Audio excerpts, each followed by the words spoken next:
श्रीमंदिर परिचालना संपर्क में जनसाधारण विभिन्न असंतोष को आम आदमी पार्टी पक्षर एक खोला चिठी माध्यम श्रीमंदिर परिचालना कमिटी सदस्यों को अवगत से सबु समस्यार समाधान अनुरोध दल पक्षर अभियोग कमिटी निजर स्वतंत्रता हराइवा सरकार बोलकरा पलटि महाप्रभु विभिन्न नीति को विभिन्न आड़ बंद कर दि जाइछि। व्यवस्थित भावे नीति संपन्न करने और भक्तों को सुव्यवस्थित भावे दर्शन कराइबा कमिटी कार्यर एक अंश होइथिबा बेले सेथिप्रति आखि बुझी कमिटी केवल केउ बाटरे अर्थ संग्रह करिवो सेथिपई प्रयास चलाइछि।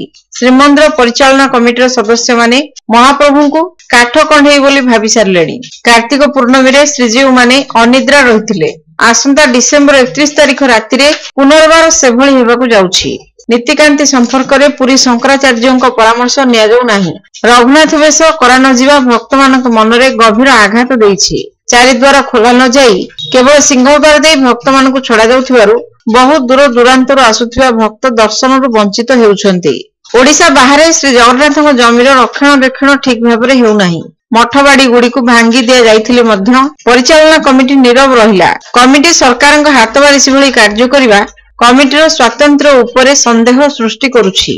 आगामी दिन में दर्शन पई स्वतंत्र टिकेट व्यवस्था करा जिवो बोली सुना जाउछि। ए परिप्रेक्षी रे परिचालना कमिटी सदस्य माने महाप्रभु को नीतिकांति उपरे कौनसी निष्पत्ति नेबा पूर्वरु पुरी शंकराचार्यों मतामत नेबा एवं अगणित भक्तों भावावेग प्रति लक्ष्य रखी समस्त निष्पत्ति नियाजिबा पई आम आदमी पार्टी पक्षरु निवेदन करा जायछि। दलर जिला सभापति संजीव कुमार महांती नेतृत्व में ए दाबीपत्र प्रदान करा जिबा सह एहा परे कमिटीर कार्य रे जदि कौनसी परिवर्तन न आसे तेबे पुरीर बुद्धिजीवी सह आलोचना करी आम आदमी पार्टी परवर्ती पदक्षेप ग्रहण करिवो बोली चेतावनी दिया जायछि।